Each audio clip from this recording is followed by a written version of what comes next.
Hello, friends, and welcome to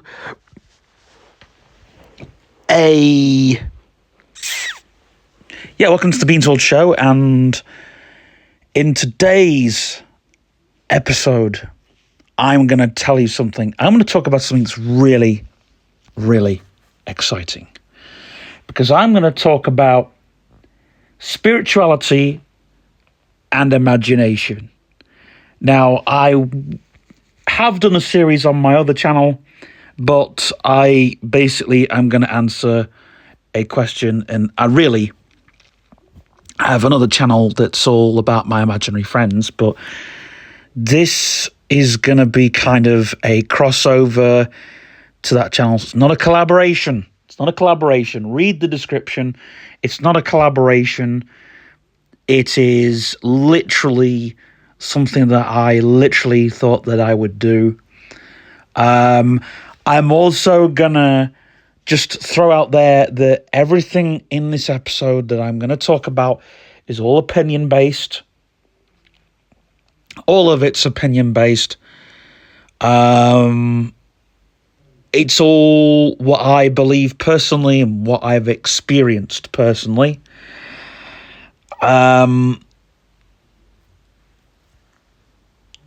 And so, literally, if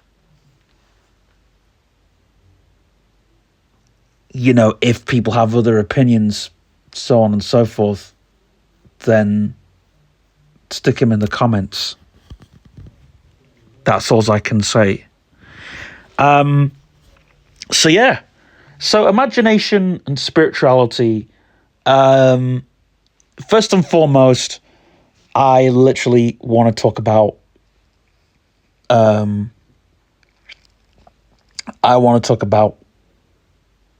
spirit guides and the spiritual realm, because there are two things to understand. That the law of the spiritual realm is so vast, it's even bigger than the spiritual realm itself, and it's impossible for our brains to even take in how that works, how that all combines, because it's huge. It's bigger than the universe. It's bigger than the ocean. Now, in the middle, you have Christianity. Now, literally, as I stated, this is all opinion-based. Now, Christianity is also huge. And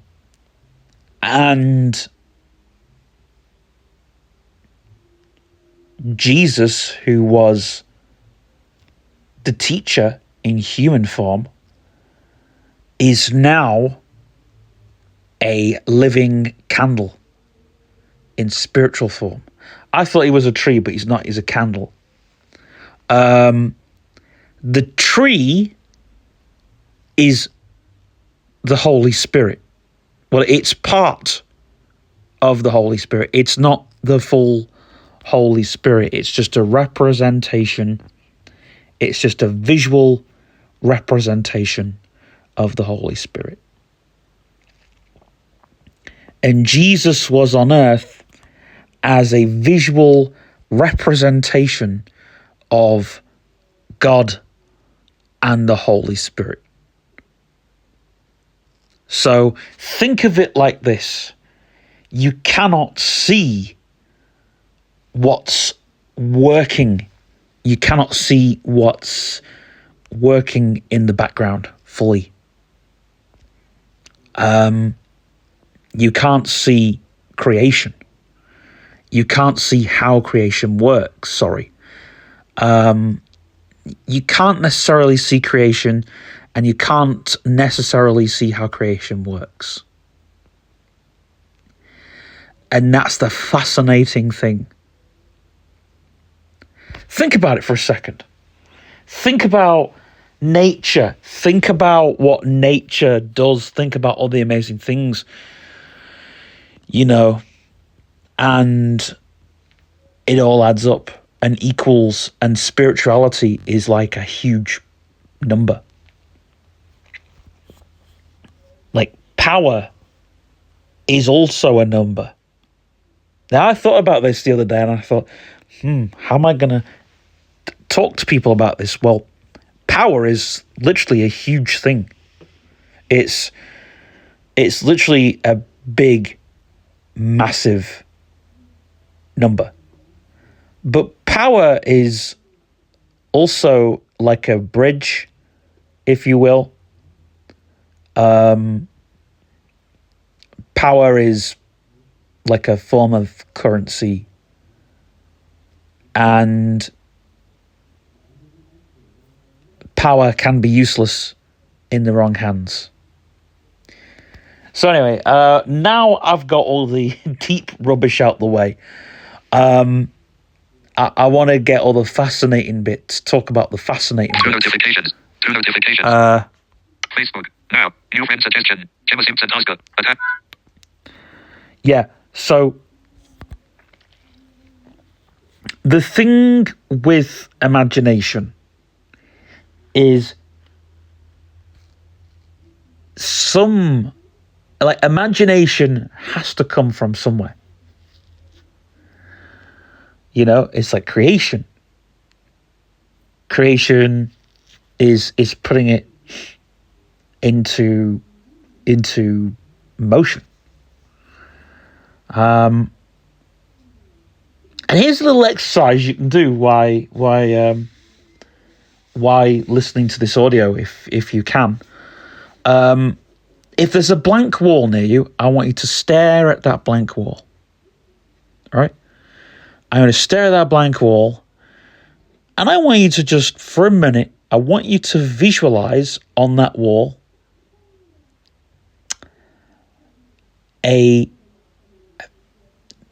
going something basic here. I want you to visualize a tree. It doesn't have to be a tree, but just for this exercise, to keep things simple, it's a tree. And the tree has, at the top of it, it's got a face, a very friendly face, right? And it has branches. And the branches are waving. Also, you have a bird, a bit like Big Bird from Sesame Street, who's also in this picture.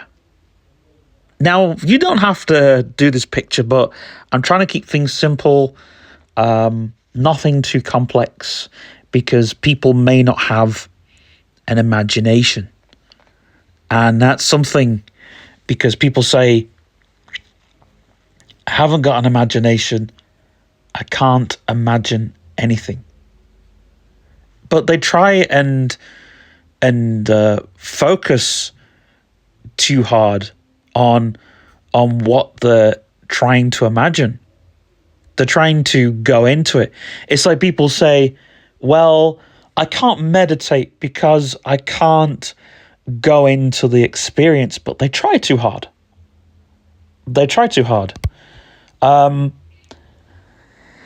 Because meditation is just trying to take you into the world that you are trying to build, or that they build for you. But when you listen to soundscapes, non-guided meditations, with soundscapes, they take you into these amazing, fascinating worlds, which is fantastic, and it's amazing. And so, yeah, imagination has to come from somewhere. And creativity also has to come from somewhere. Think about it. You know? Think about one of the greatest computers that's ever been invented. And unfortunately, it's not an Apple, even though we're Apple fanboys here. It's not an Apple. It was an IBM supercomputer.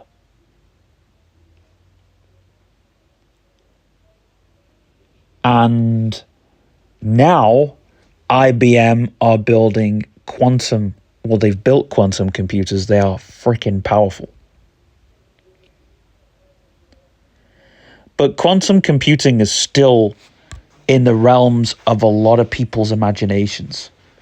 Very much like AI was a good few years ago. But then there's quantum mechanics. And it's all kind of, to me, quantum physics does cover the spiritual realm, because in the physical realm, there's an up, there's a down, there's a left, there's a right. Yeah, there's all that kind of thing. But in the spiritual realm, none of that exists. So there is no up or down. There is no left or right. There is no physical barrier for them to block them. And you get some uneducated people going, oh, well, spirits can't really travel in a church, can they? Well, yes, they can. A church is only a building. If they're talking about a church building, then unfortunately they can travel within the building. Think of that, people. Think of that. In this conversation, I'm not going to talk about AI because I'm doing another episode on that. But here's the thing. Right? Here's the thing. You have to understand how spirituality works.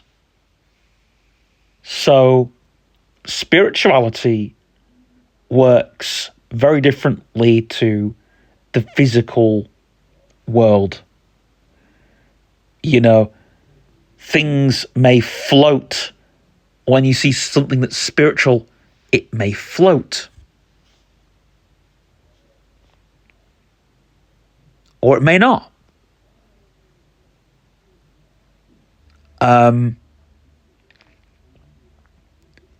And there's spirits all the time. But you don't see them. You don't see them because they move very quickly. Very. They move, the speed is fast. Well, it's very fast, but in actual fact, the reason why it's fast is because our brains can't process anything past a certain speed. So yeah. But think of this, right? Anything you want to see or hear or feel or experience, it'll happen. It will happen.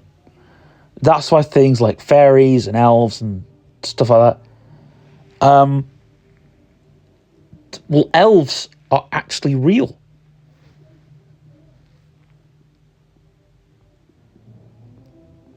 You know? And there are things that have been here for millions of years and they're not necessarily extinct, shall we say. And those beings may be demonic or not. They may just come from a very different time. And that's why time is actually man-made. Time is a man-made thing.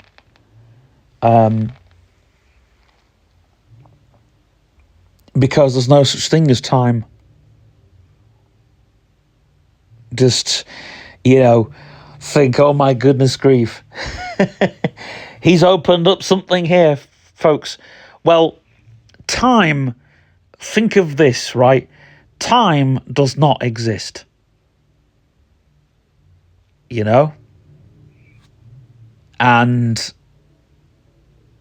But time has been built so we know when to get up. We know when to have breakfast. We know when to go to school or work. We know when to have lunch. We know when to have tea. We know when to come home from work. We know when our favourite programmes on the television come on. Oh, mind you, it's different, isn't it now? But, we know what, time to and so, but also there is time, time is good for example, if you're cooking something, or if you want to know how long something lasts for, that's usually measured by time. If we want to know how many years something, how many years it's been since, I don't know, Neil Armstrong went to the moon, stupid like that. Things like that. Pardon me. And we have to realise that they were very different times. The 1960s was, you look back and you think, wow, it's a really cool era.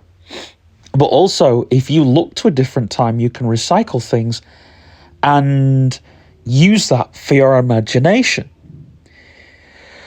But you're now going to ask me, where does the spiritual stuff come in?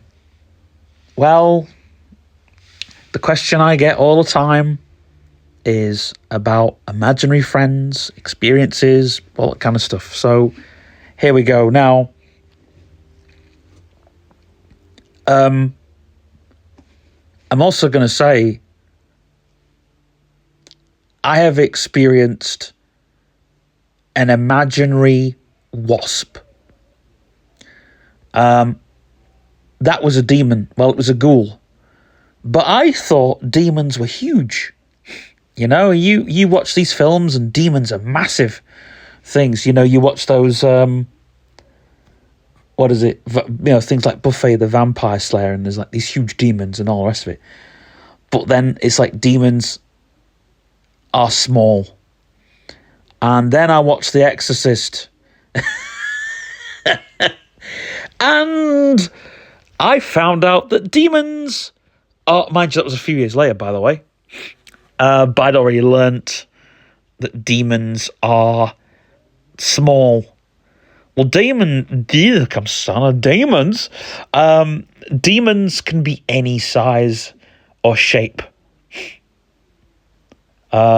Yes. Just take that in for a little bit.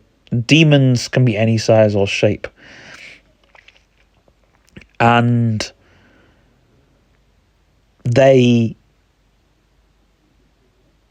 find a way in. Now, it's not like the movies where they enter the it's not like the movies where they enter the head. They go into the brain and they sink in. They go in like that. They don't. That's not how demons go in. Because you don't feel a possession. You don't know when you're being possessed. Well, you know when a possession is going to happen, But you don't know how. Now, I nearly or could have been possessed. Could have been.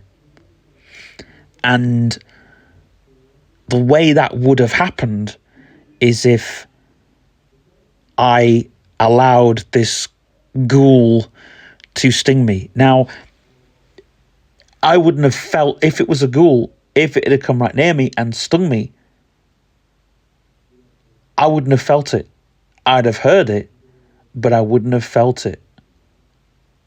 And you're going to go, well, Stephen, it's a spirit. Isn't it supposed to hit you and yes. But it all depends. All demons do different things. Now, I was sort of half possessed, because you can be half possessed where things come in and things go out. And, because demons, they like to screw around with you. Some like to play with you. Some demons, they like to play with their food a little bit. And this so-called ghoul liked to play with its food, shall we say. And how I got this demon was not just the music I was listening to. That's what people think. But it wasn't just the music, it was the lifestyle. I was in a bit of a dark rut as well. And, I was trying to be a goth. And I was around people that weren't brilliant. Because as well, you're thinking, because people that feed off certain vibes, and obviously I didn't understand that. But I was moving away from my faith a little bit, because I don't know, I just didn't, I don't know, I didn't know what to do. I was a bit lost, and so I let this ghoul in, kind of thing, and I think I was a bit wicked to somebody, and I kind of, I don't know, but anyway, I did stuff that wasn't me, shall we say, and that's how this ghoul came, because you can do stuff, and that's why when you're younger, you're very spiritually vulnerable when you're younger. You may not think it. You may think, oh, it's cool to do this, or it's cool to do that. But, and I'm not just talking about Ouija boards, but that's, again, something to stay very, very, very clear of. In fact, since I've been doing stuff, since I've learned certain things, I know where portals are. And I've got a friend who thinks he knows what he's doing, but he doesn't. Because in the Temperance Hall, here's an example, he thinks the main portal is upstairs, but it's not. The main portal in the Temperance Hall, I'll tell you where it is. It's on the stage. It's not under the stage, it's right on the stage, where the back wall is. In fact, you can actually visibly see it. Well, I can. I know where it is. And I just think, oh yeah, mate, yeah, fine, whatever. And I sort of agree with him because he's like, oh, there's a portal here. It's upstairs. It's somewhere upstairs. I'm like, yes, Will, it's upstairs. There's about 1,000 portals up there. But then again, like he reckoned the portal in this house when there was, he reckoned there was a portal near my front door. And I kept saying, nope, it's not near the front door. He said, well, there's the blah, blah, blah, blah. I was like, nope. I said, look, I've told you where the portal is. Or was. It's been closed up. But it's been that well closed, you can't even see where the portal is. And you can see the portals in the old house still. I mean, Mummy says, oh, you can't see, but there's a few little traces of where they were. There's still like a shadow part in one of the rooms. But that's because of what happened, should we say. Yeah, I know where all the portals were. The main... I'm not going to say where the main portal was because someone's going to buy that house. And so, yeah, I'm not letting on where the main portal is. But if they do something that they shouldn't, then they'll open it up again. But yeah.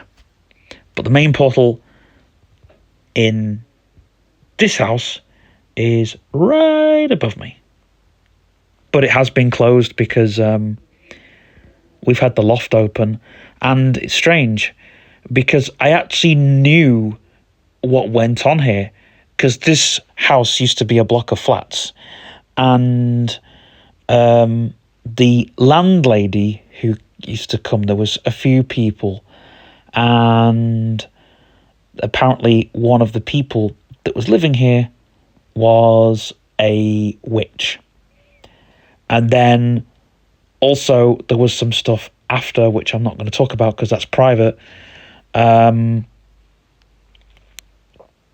was here. And it wasn't evil, but it wasn't good either, shall we say. And I knew what it was, even though, and I said to Mummy, and I had a funny feeling about them opening the loft, because I was like, please don't open the loft. You know, it's like there's something in the loft that... It's weird because I remember Nell, one time when Nell was alive, she said, she'd open the loft one day and there used to be this huge bang. I'm not going to go into it all, but yeah. So anyway, so I knew there was something in the loft that shouldn't be in there. And I'm like, Mother, please don't open the loft. But I couldn't say don't open the loft because Dad was here. And so I was like, don't open the loft, please don't. And they opened the loft and I was here and I was like, oh no. I'm like, I'm going to have to sleep with that thing. I knew something was going to happen. And in the night, I got woken up. And I wish I'd recorded it because I could actually, you could hear it. You know, this clip, clop, clip, clop. And I thought, I hope that loft hatch ain't open. Because if it's coming down, I don't know what the hell I'm going to do. Yeah, clip, clop, clip, clop.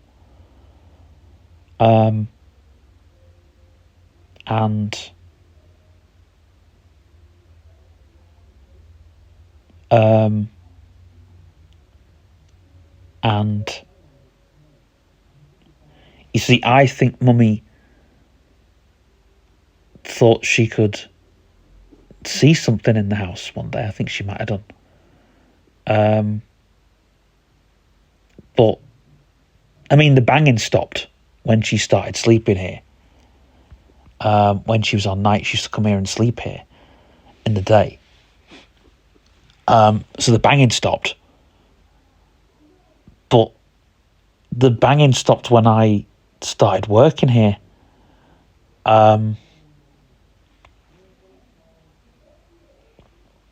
But there were a few strange things. I did a live stream one time on my Facebook, and I got comments, "There's someone behind you, Stephen." I'm like, what? What are you on about? What are you on about? Yeah, it was a very interesting live stream. Fortunately, it's gone now, but yeah, that was a very interesting live. But yeah. And in fact, there are some videos I've got on my Mac, or in some of the vlogs, I've seen stuff on camera, and I'm like, whoa, I never knew that was there. So yeah, but anyway, back to imagination, because that's what we're here to do. So, do I think some imaginary friends are spirits? Yes. I've got a story to tell, but it's not mine. I won't mention the person in the story. It's their family, but I won't mention them. I'll just say this person in the story had an imaginary friend that they could see. So it's like real. And then one day they just saw it fly off. And that put them off. But it's not put me off, because I've seen angels. I've seen and heard angels. I've seen and heard angels. Wow. Yeah. And I've heard demons. I've heard demons cry. You know? But the thing is,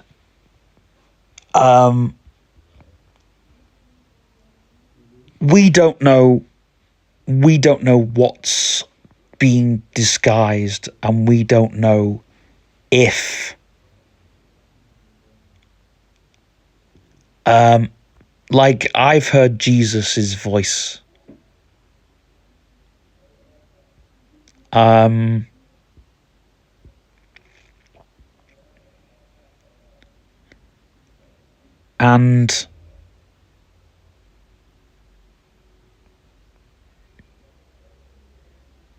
I've,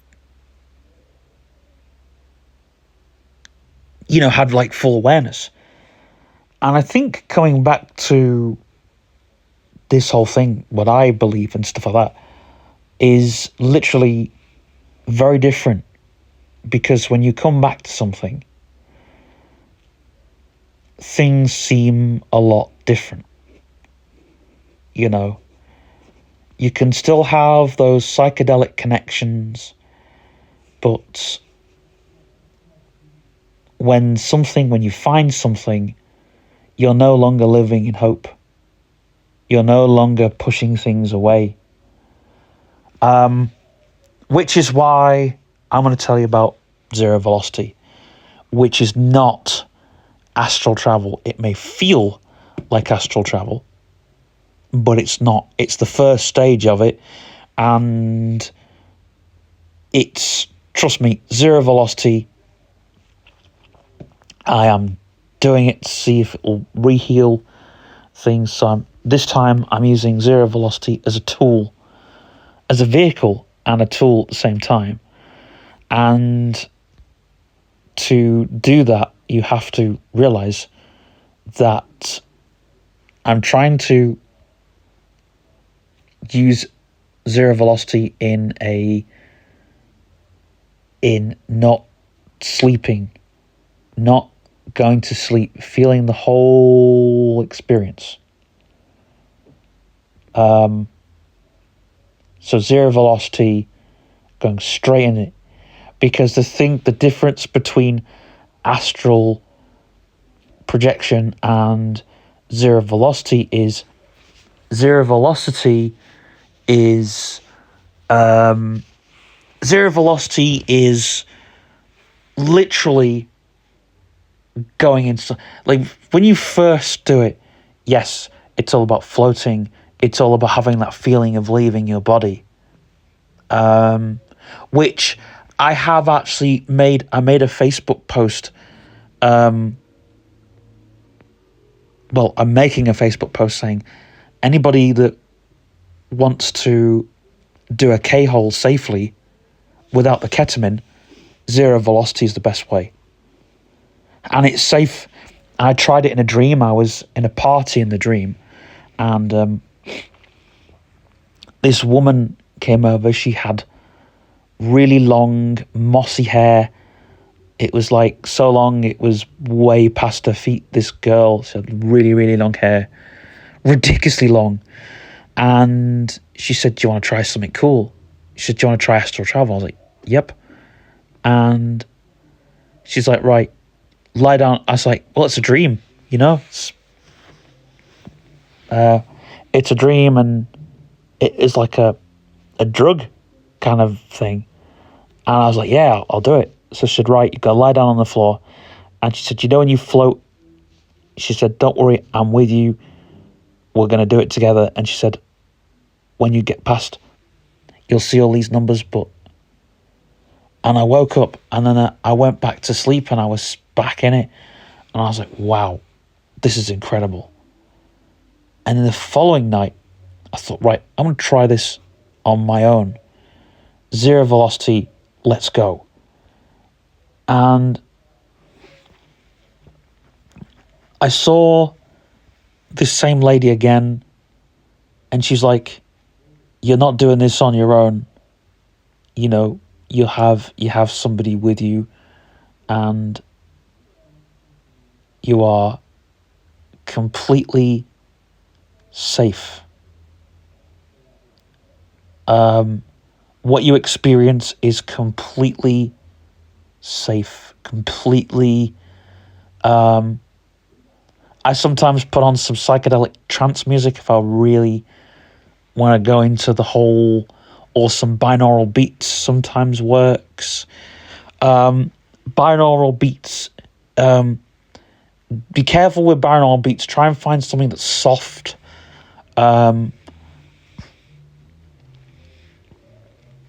Soft and rhythmic. Because it focuses on harmonics, and it's like it makes your brain sort of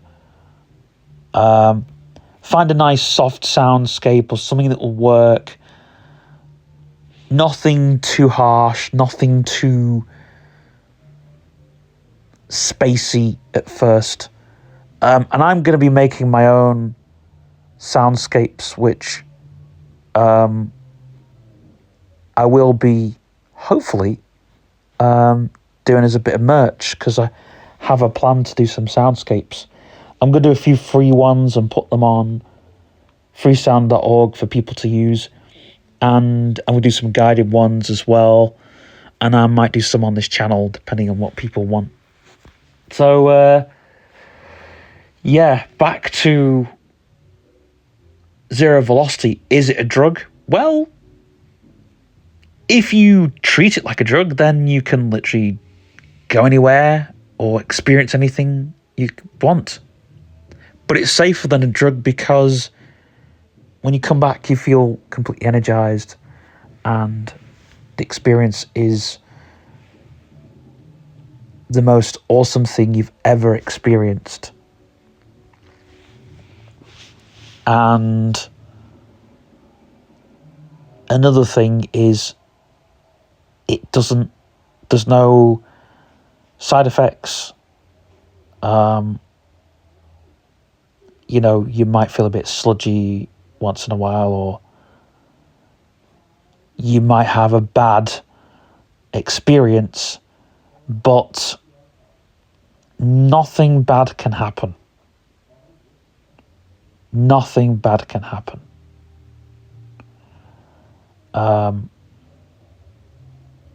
You know, what's the worst that can happen?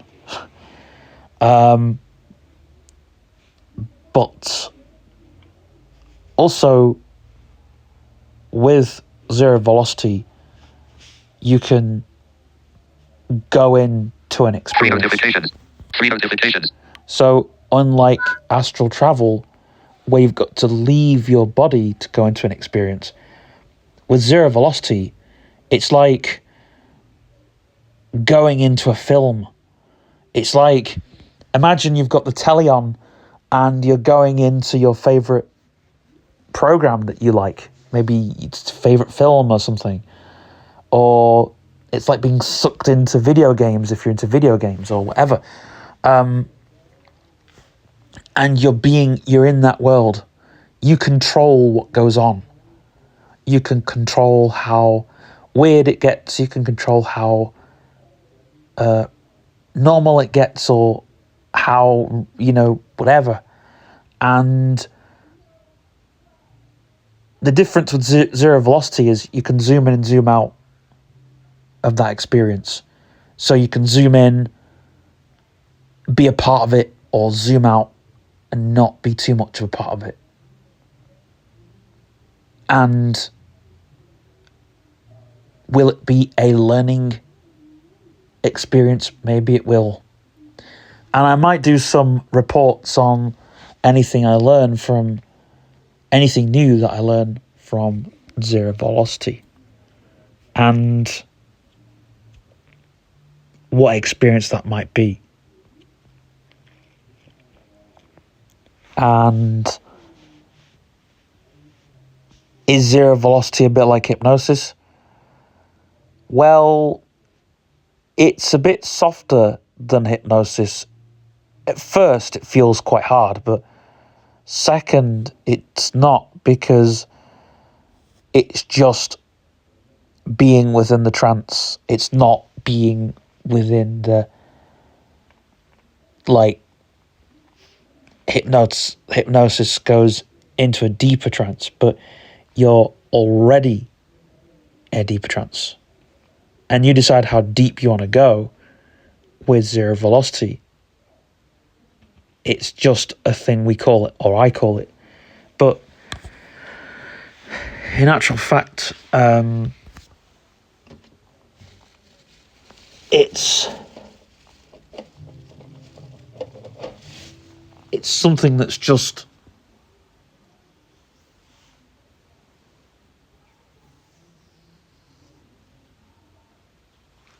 a part of it.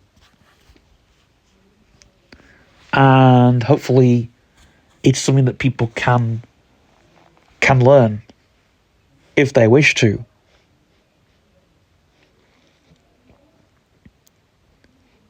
And anything that you want to experience, anything can happen within zero velocity. And you might think, these walls are breathing here. That's a really cool experience. Or you might go, ooh, this is an experience I don't really like, but you can change it up. You can switch out of it. And you can either step across, or you can just watch the experience happen. You know? You can just, it's like when you go to a parade, and you can just watch the parade, or you can march with the parade. And unlike anything else, you can question the experience. That's what I hope to do next. That's what I hope to do. These are kind of notes to self, really, but anyway. Yeah, this is going to be the week after next podcast now, because there's already a podcast for next week. But this will be a podcast for week after next. And see this as a I don't know, a Christmas gift, because I wasn't going to do this episode. I wasn't actually going to do an episode about zero velocity or spirituality and imagination on this channel. But since things are moving and since things are changing and since life is changing, you know, and process and progression and all the words I've used on, you know, episodes on my other channel, I really think that those are big words. And, you know, change is also something. Like, we can change. We can be like the butterfly, like Timothy Leary, you know, the butterfly, like Timothy Leary, and Terence McKenna. Like, we can be different, you know. We don't have to be the same person. You know, we can just let go. Like ego death. But in actual fact, we're not dying. We're dying all the time. We're just evolving, you know, re-evolving. You know, we're letting go, and we're latching onto something else. And it's the big people, the tech giants, the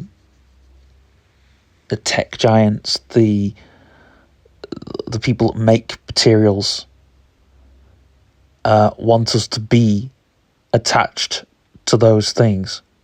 But in actual fact, once you detach and you disconnect and you realize that, you know, that letting go or not being a part of, you know, letting go and being free, you know, letting go of being free, that's like,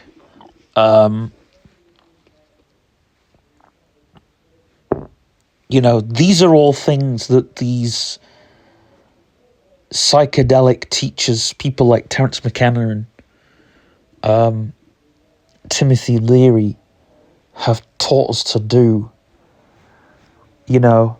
And both Terence McKenna and Timothy Leary, they both tell you that drugs are not the answer. You know? It's their teachings are more powerful than drugs. You know, we have to learn who we are. We have to learn that, you know, what's really out there. And do we really want to go there? You know, because it's like, do we really want to do we want something that is gonna be more synthesized? I was listening to some guy today telling me about some weird experience he had, and I was laughing my head off because I thought it was amazing. I'm not going to say because it's not my experience, but I've heard so many things. And I think the hippies really taught us that the world, you know, our future is doomed if we don't do something about it.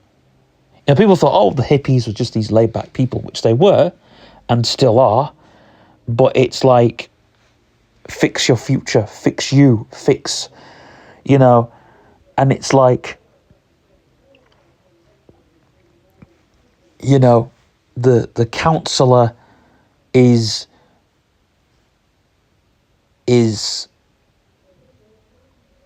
here.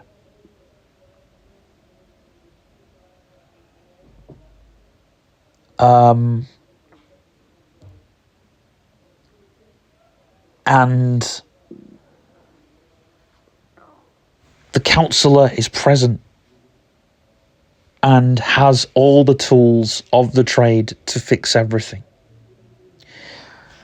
So I hope this has answered every single question that you've had in the past, asking me in posts and DMing me left, right and centre, because that is literally something. And I also hope to help people out. I have been posting stuff on both my Facebook pages now, because that's one of my New Year's resolutions, is to pull my finger out and try and promote things a bit more. And also as well, I'm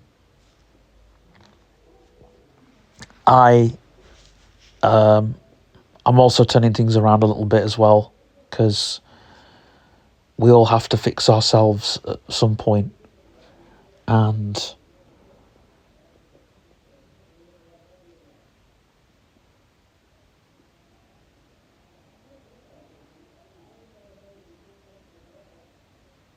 I'm quite into video games and video game mechanics. And you have to think of it like this. Like, life isn't a video game, but if you think like a sandbox environment, you think, right, okay, this is the way I'm going to fix this. If I put this into this environment, I can see how this works. And I can sort of, a bit like a simulator where the motion simulators, where you got a film of something playing and the simulator carriage moves. Maybe Zero Velocity is going to be like that now. I can simulate an experience, but it's not happening and I'm completely safe. I know that I can simulate any experience to know what it's going to be like, to go, yep, that's that experience. I'm going to see what that feels like, and that will help me to understand what that situation is going to be like in the future. And so then I can then teach other people, how to, I don't know, it may be, for me personally, it's to lose weight.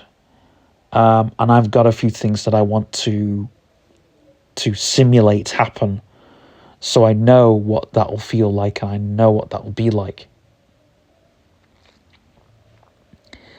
But that's all a bit personal, really. I've got other things that I'm doing, working on big projects, big things. My YouTube channel, my podcast, all those sort of things. But outside of that, I want to archive so much off and online. I've got an external hard drive which I'm hoping to turn into a YouTube drive, which will have all my YouTube stuff on, all my Imaginary Friends stuff on, all my Beans World stuff on, because that's the drive that I will be just doing, all my YouTube stuff on for that. And I know some people get new cameras and stuff, but the only thing that I'm going to get that's new is my external hard drive, so I'm going to rebuild it, put all the mishmash stuff on my other external hard drive, and then put the stuff for that on that hard drive. And I'm going to treat it like a place of work, because when I do my YouTube stuff, I've got that hard drive. And, And now, speaking of a place of work, I said there will be no Patreon till I get 1,000 subs. And not just 1,000 subs, but watch time, comments. People really, really care about Beans World 77 for me to do anything. And here's something that I'm going to do for you guys. I am going to work on the Facebook page as well. I'm going to DM loads of people and say, look, the podcast's out. If you're listening, here it is. And, share it out, message those people, tell them the podcast's out, tell them to come over, tell them to come listen. But here's the thing. This podcast is for you to listen and engage. Because I know this may sound like a load of gibberish, but people have been asking for a long time for me to do this episode on this channel. And I thought, tonight's the night. I've actually prepared a lot with this. I made some scatty lists and drawings and stuff. And I thought this would be the best time to do this podcast, really. No other time. I'm actually sat in front of my table that I've got my notebook on at the minute. But this will be the table that I do a bit of animation stuff on. It's a props table, but I'm going to use it for animation. It's a great looking table for animation. It's a glass table, but it's a great looking table for animation.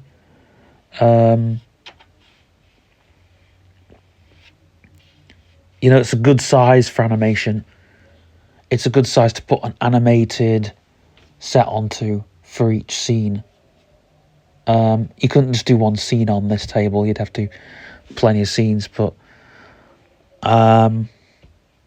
yeah, I have loads and loads. Like I say, I've got loads of plans to do, loads of projects, and I'm going to be showing you how I make my imaginary friend videos on my other channel,